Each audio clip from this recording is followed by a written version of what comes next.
Back to the In the Money Media Network for another episode of the Harness Players Podcast with Mr. Ray Cotolo, who is me.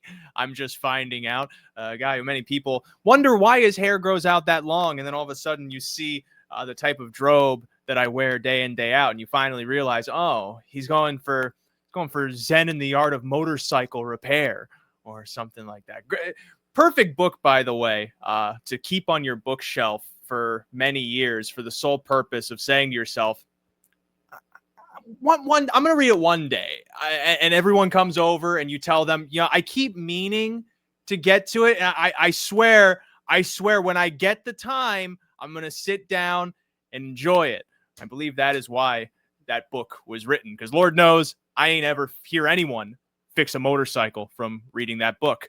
Not even my co-host here on this show, Mr. Mikee P, who you can sometimes find riding down the highway on his motor hog at speeds that even make me scared. He's nodding his head no, because, if he's going at least 20, 30 over on that thing, he doesn't want the proper authorities to know that. And you know what, Mike? You don't do that. You're incredibly safe when you're riding on your motorized hog. But more importantly, how are you doing? I'm comfortable with you saying hog. That's the proper nomenclature. You wouldn't fit in. Not a motorcycle guy. And again, that's fair. You look between me and him as we're getting ready to talk about Century Mile racing, and you know that I'm probably the motorcycle guy between the two, and I'm not. It's actually him. We're here to talk about stakes racing at Century Mile. Last week we talked, Mike, about not last week. It was 2 weeks ago at this point. We talked about Pick 4, and unfortunately, those cards had to be abandoned. But we're happy to see that the ship back rolling over at Century Mile, especially ahead of these cards with eliminations for the Western Canada Pacing Derby, one of the hallmark races on the calendar over in the province of Alberta. I believe the debutante race, I forget what it used to be called at Northlands. It might have been just the Northlands Philly Pace. It's now the Century Casinos Philly Pace. No eliminations for that, but there is a prep race on the Saturday, October 11th card. We're going to look at the main events for that Saturday card. Evening of racing as well. First post time, I'm scrolling up, 6:15 p.m. Mountain, so 8:15 p.m. Eastern. Daylight. Not going to be daylight much longer. In fact, we're recording this right now. There ain't no more daylight. But first, we're going to go to the Phillies, Mike. Starts a pick 3. So if you're looking for all stakes, quote unquote, pick 3 wager, you can start it with this 3-year-old Phillies Open. Of course, on the pace, 7 go postward inside of this race. I felt like the main puzzle to solve with this field is just how good do you think Custer Dulce is going to be on the comeback? Because obviously in the Alberta Princess, off of a massive win in the Gordon Illarumpo Memorial, again, that's probably like the big race of the summer out in Alberta. She just didn't fire in the Sire Stakes final. It was just kind of a level third at odds of 1-2, coming in off of about 2 months rest. Qualifier 2 better than qualifier 1, and her main threat drawn in a disadvantageous post. I feel like adding Lasix 2. Are you fully on board with this chalk, or do you see merits to maybe try and go somewhere else? Yeah, you have to think that this is more of a prep, right, for a lot of these horses coming back. The big money will be on the line next week. So I don't think, and you see Custer Dolce getting Lasix also. I do think that is important. The qualifier was sweet, actually, on September 26th. Kicked 26-3 there. That was a slow mile, but you could see maybe getting back to form. But I do think that maybe you might want to take a wait-and-see approach with that one. Let's see if she's back. Let's see if, they're pointing to next week. But she's only lost 4 races lifetime. She's 14 wins and 18 starts. So hard to fart. Yeah. Hard to fault. I can talk. Horses that like to win that much. Another layoff, though, comes with made me change my mind, who was able to win that Sire Stakes Princess final there. but has missed some time also since August. Another one that qualified well. I'm gonna, I think, look to a horse that finished third in there and actually at second in that final, and that's Blowing in the Wind. Got that prep last time at Track on 2 and finished up nicely. Now has a better post, going to be a better price than those two. Why not go for her in this elimination type race that has, it's not really an elimination though, it's more of a prep type race for next week, going for 10,000. I do like her a lot. I do think she's in form. I think she has a little more recency and she's capable against these horses and probably the third choice in the race. So why not? I think that she's the one you want to bet. Yeah. I mean, how many miles must you not win before you can finally see, or whatever the lyric would be in that Bob Dylan song? My main appeal with Blowing in the Wind is specifically that she's a stalking type and also has that tactical speed to get off of the gate. Made me change my mind. Do you think she goes forward from Alex? I feel like she has to if she's going to go her best race, and then could maybe carry that all the way. It's tough to really tell how that first start on Lasix should really read, because when she was on the point, she just totally folded. And it seems like most of the time when she gets onto that loose lead, sans the Princess elimination, she just kind of quits. And so Custer Dulce seems to be someone who comes from farther off the speed. Youngquist could just get into the right spot and try to make that move at the right time. This filly's always gaining ground.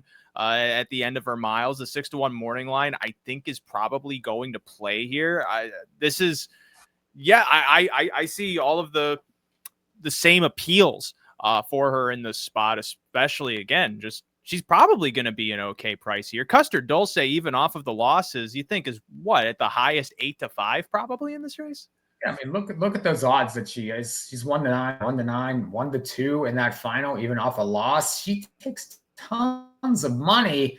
So, I mean, she's going to take money again. She's 14 for 18 lifetime. She only lost one race last year. She's dominated this division, but again, it's a comeback. It's off one of her worst races in her life. So maybe we'll see. We'll see if she's back to herself. I'll offer one other horse here as a possible price. You tell me if you have any interest. I think she's more of an underneath type, but at 10-1, I'm a shipwreck. I feel adding Lasix could just be a situation where the odds are ripe enough for you to just try and throw her on underneath from the inside post. She can probably hit the ticket. She can hit the ticket. Just okay for me. Does get one of her other drivers that have driven her in the past, and she's raced well enough. I do think the Lasix could help, and it depends on the pace here too. She seems to want to come from off of it in these bigger type spots against the better ones. So that's sort of the scenario you kind of have to look at if you want her on this ticket. I would want her more for third, I think. For her to be 1-2 in here would be a little bit difficult to think. I think that's a fair point. But again, if she's like 15-20-1, that could be the difference between making a $40 triple and an $80 triple. And that's, to my math, double. And we like double as we move into a double pack of eliminations for the Western Canada Pacing Derby. Race number 7 on the Saturday card, the first of the two eliminations, 8:33 p.m. Mountain, the scheduled post time. My trouble with even trying to handicap the pace setup of this race is you look at the two horses Brandon Campbell has here, Discontinued and Where's Poppy. Both of them are vicious off of the gate for the most part. The only reason why I don't think either of them would be towards the front is if they just don't hit a rhythm behind the gate and then things just go awry in that case. But when things go smoothly, they want to be forward. And quite frankly, I don't know if you see it this way, I feel like they're just 1-2 around the track, controlling the pace. And I think to that end, they really hold all the cards here, don't you? Yeah, Where's Poppy, though? I don't know about him. I mean, he needs to class up here. I mean, he was racing in the low 10 claimers there to start this, in July and August. Speed there is not the same as speed versus these stakes types. So yeah, looks speedy on paper, but Campbell chooses the other horse who obviously has made 155,000. I do think that Where's Poppy might be overbet in this spot, and I could see Hands Off Harry blasting off, especially from the outside post. He showed speed versus better horses, and he's going to be forward here after a really nice qualifier with a 26-1 kick. So I know that he's 9-5 in the book, but I do think that could maybe kind of put a wrinkle into your 5 and 6 1 too early, because the 7 has to be forward in here. Now it is an elimination race, so you have to consider that. Horses are, again, prepping, trying to make the final, but the big money comes next week. So I don't see the 5 and the 7 not making the final in here. But Where's Poppy is a horse I might try to fade out of this ticket. I do think that we'll see if he can class up versus these. The last race at Century, though, you have to admit, eye-catching. Again, a horse who's a condition claimer going into the classes that are probably a rung or two below leaping into the preferreds or the top levels, however you want to look at it. The progression is there where taking a shot in this race makes sense. And I understand what you're saying at the end of the day, because with discontinued second start Lasix, he hasn't raced since August. He hasn't qualified. Right. So there are question marks about what he's going to actually offer in this race. And when he won in the Plainsman, he was 10-1. He wasn't supposed to win in that race. Jerry, he wasn't supposed to win. So I'm mainly just from like a pace perspective. That's where I'm wary of trying to figure things out. Hands off Harry. I just worry that he has to do too much, a la Made Me Change My Mind in the previous race. But over the mile track, longer move to the first turn, she may be able to out sprint, get that, or he may be able to out sprint, get that forward position, and then work from there. I'm kind of wondering what Dave Kelly's horse does in this race. Mama's Work of Art. It seems like he fits into the mold of these, top level pacers. Was second to discontinued. I think at a disadvantage. Just had to work too far out of it to get into it. Inside draw here. But I can understand that maybe, 4-1 on the morning line. He's probably still a logical one in this race, right?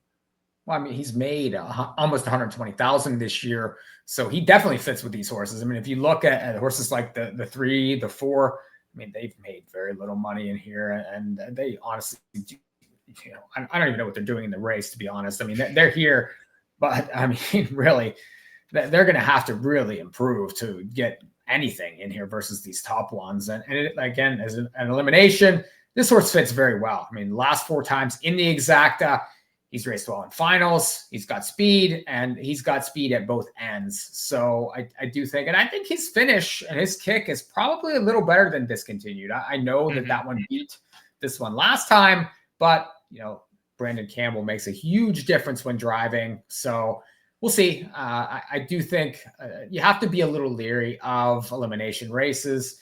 But honestly, I can't look past the top 3 choices in this race. I don't know how much that you really want to bet, unless you're looking to take maybe the 3rd choice in the win pool. And then, it gets a little more interesting.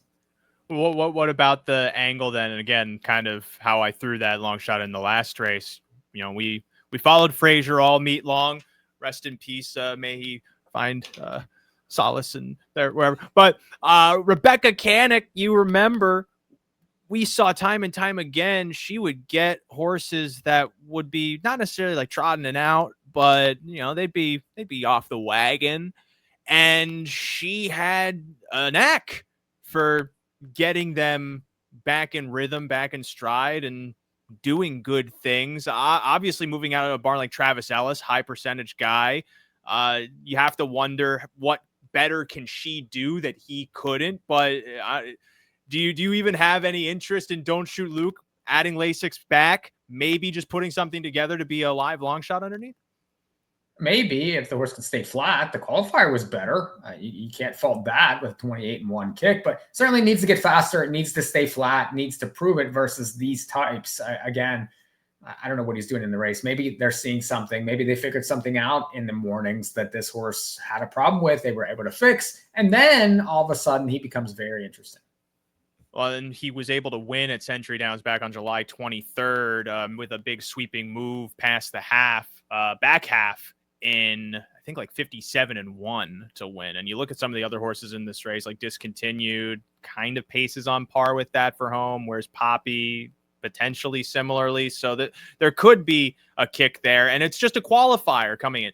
You could just want the effort around the track. You don't have to fire home, because it's, at the end of the day, the race is what's more important. Let's move on to the second elimination for the Western Canada Pacing Derby. It's race number 8 with a field of 8. I don't know about you. I felt like the first elimination came up a bit saltier than this one, but that's not to say this one is a bad betting race. I think there's more flexibility in who you can support inside of this one, because at the end of the day, it's probably a more level playing field. Agreed. This is, I would probably have rather seen one of those other top 3 in this spot. I think a lot of money is going to find the outside horse, Outlaw Minute by Minute. And this one looks obvious on paper, right? It has been competitive versus upper level horses. You add Lasix here, the horse has speed. A lot of the other ones are more overnight types, and they, really are struggling in a lot of those races. You probably have to look to the inside of the gate to horses like Wash and Wax, who's raced okay, especially at track on 2. Has some checks in some of those Century races. 6 wins this year. Nothing wrong with that. It's a cattle wash.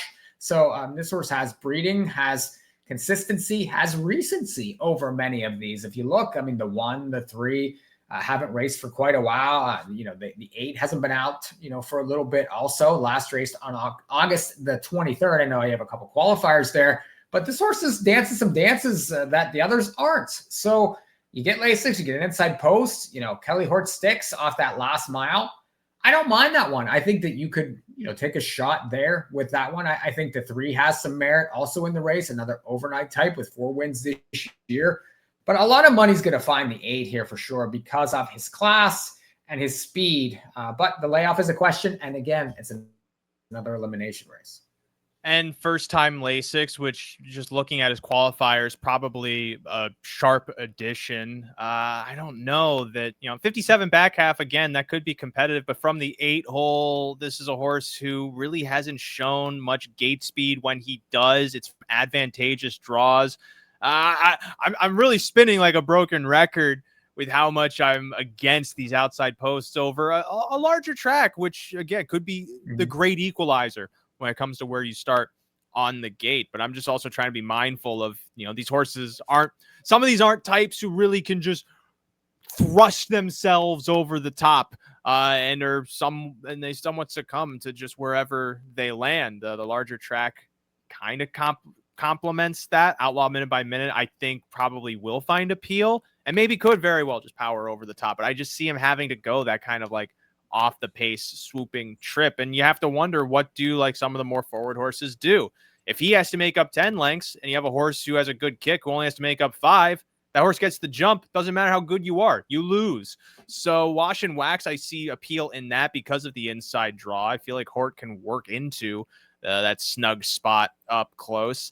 What do you make of Telluride Hanover? Because like looking at his form in the condition races, I know you find some appeal in him. Like he's doing everything right to belong in this race. He's competitive. He's finding the winner's circle. He's forward. He's got the speed, but coming in off of that stale of a date in a non-winners of 3, 55 and change mile, always gets bet.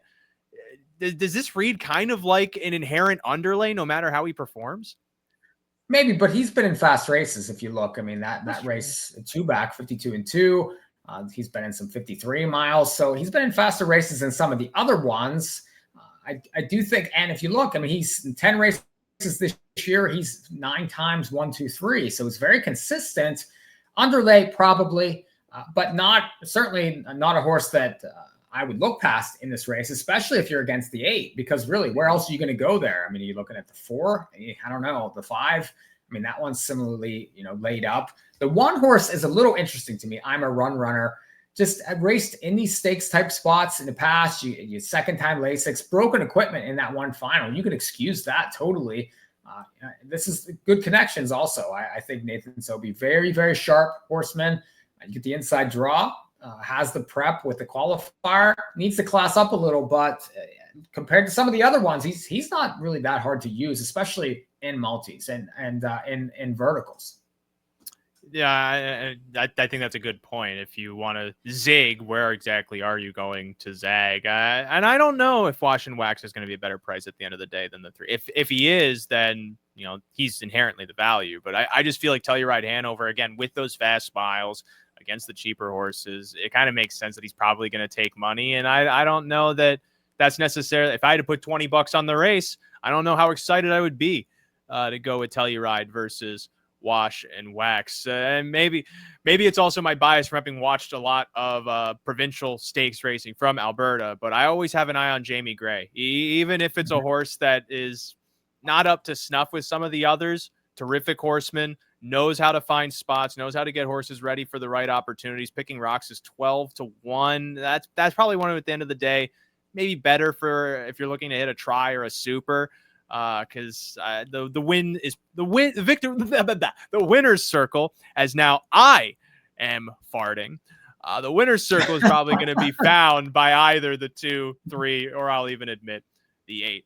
Let's quickly talk then, Mike, about the last, not major race, but it's a notable race on the Saturday card. It's preferred pace for $16,000, 8 going postward in this race. Many who have followed our Century shows have known that we've Shark Week has eluded us every single time we cover anything happening over there, but everyone watching always hears his name. They all know that, almost in a fitting way, it's like his fin is just surveying around. He's this hovering presence, and you look at his form, it makes sense as to why. He's uncorked one of the most impressive win streaks in Western Canada history that got snapped the moment the meet shifted to Century Mile. And I don't think that's the first time that's happened. I think something similar happened a few years ago. The bigger track sometimes is not his friend. Even money on the morning line, I have to imagine people are still going to hop back on the wagon and start number 2 off of the bench. But what do you make of him off of such a stout defeat?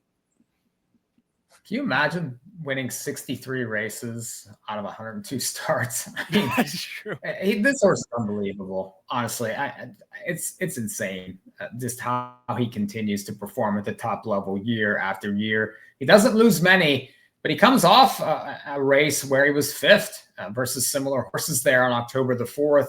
He wasn't his usual 1-9 or 2-5 on the board either. You could have got even money last time. Well, that told the story, right? Because he just wasn't the same, and he dropped back pretty quickly. It was beaten over 10 lengths. Can he bounce back? Of course he can. I mean, he wins 60% of his races. But off a race like that, I'm always looking to bet against horses that I know are going to be short prices. And you can see that they're back in here, the ones that beat him last week. Midnight Mover's back. Mercedes is back. I would probably use Mercedes there off that 26-1 kick. It's Campbell. You get a better post now. Again, you're going to be up against that Shark Week money. And I do think that this one could have a little bit of an edge. Hopefully, he would get the jump on Midnight Mover, but it could be those two, 1-2 to the wire again. But Shark Week decides to get back to himself. They're all going for second place. It's a fascinating race, though. I like to see this. You get a big favorite that we're just not quite sure about. Where's he at right now? Until he comes back and proves it, he's a bet against. And in this modern era too, because we don't have Stampede Park, Northlands Park. The industry as a whole has kind of contracted in Alberta a bit. That it makes Shark Week's campaign that much more impressive, because you look, $500,000 on the card. That wasn't earned by going to Woodbine Mohawk Park or these other tracks that have these $30,000-$40,000 purses. He grinded that whole living for 7 or 5 years technically, because he's 7 now, racing at Alberta tracks. Not many horses, to my memory, over the last decade or two have had as sensational a campaign. And you kind of talked me into the direction of Mercedes, because I didn't really know what to make of him, because it felt like a situation of, so Mercedes and Midnight Mover are the 2 main horses. It felt like a situation where, would I really want to take like a point better on Mercedes odds wise than Midnight Mover, because I feel like they're kind of on par with one another, maybe Midnight Mover a bit more. But you do have to remember, Mercedes is moving out of the second tier back onto the gate. 2 starts ago, actually won in a dead heat with Midnight Mover. So that made me kind of realize that maybe they are kind of on par, and it's just down to who is going to be in the better position. And I don't know from the outside post what Youngquist is going to do. He's got a fire. You have to imagine Hennessy is going to go. And so that might incentivize him more to really hustle out of there. And he could get the pocket. And that could make it more in his favor and shove Brandon Campbell into third. So this is definitely going to be a fun race to watch because you got horses who are in form. It can give you a good sense of even just like when you look at these pages, then what these drivers actually do with the flesh they're behind and the tactics and the strategies that are involved in trying to figure out how that all maps from what we're reading on the page. One last thing, because I've been throwing out possible long shots all show long. What do you make a bonus round in this race? I don't think a win candidate, but what I find interesting is against Shark Week, Midnight Mover, gotten a lot of checks, hit the board plenty of times, had a bad draw last time in a 50 and 4 mile. That was coming in off of a stale date too. Something about that race reads to me as Dave Kelly kind of read the writing on the wall and just did what he just let the horse go his race. Hadn't been on the track in a few months. I think start number 2 from a better post, he could be a sneaky price if you're trying to maybe, add something to the tries and supers. Is that out of left field? No, it's vertically. I think that he has possibilities. He's a stone closer. And if Shark Week does torch the front here and the other ones think that he's vulnerable and kind of get involved with him early, the bonus round definitely stands to benefit. I mean, you like you mentioned, trip over the track last time. Just throw that race out. One before going away back on August 30th from way off the pace. He fits versus these horses. So he's fine for me. And I think Sunshine Boy is interesting also. Got a nice win last time, goes up the ladder. But remember him from Fraser Downs. He was at the top level constantly. He's a really nice horse. He won 11 races last year. He's won 35 races lifetime. He's another one from off the pace that I think can get involved. His times don't look as fast as some of these others in here, but he's got a lot of class to him too. So he would be one I'd be trying to get in a ticket. Sunshine Boy always gave me a headache, even at Fraser, because every time we would look at those preferreds, all those horses were pretty much on level with one another. And you're looking at just who got what post. And then you're playing the guessing game of, is he going to leave? Is he not going to leave? Because really, there was no rhyme or reason sometimes when the tactics would change and such. And that would change the whole dynamic of the race. And Sunshine Boy has kind of cost me in a couple of places. But, good to see that some of those British Columbia horses are finding refuge on the Alberta circuit. That does it for this show, looking at the stakes racing for Saturday, October the 11th at Century Mile. Again, first race post time, 6:15 p.m. Mountain. Rundown of that is 5:15 Pacific, 7:15 Central, 8:15 Eastern, 9:15 Atlantic. And if you're in the jolly old UK, it's going to be Betty Bye time. You're going to be honk shoeing until the rice and beans come blooming in the morning, as I know they love to indulge on over there. Thank you to Mikee P, who has to go back to his motorcycle maintenance as we go off air here. It's always a project. Anything you have, you have to keep it going and you have to keep it running, because eventually it will stop a-coming. That's how I'm ending this show. Tune in next time. Breeders' Crown right around the corner and more Century Mile to come over the winter months. Bye-bye.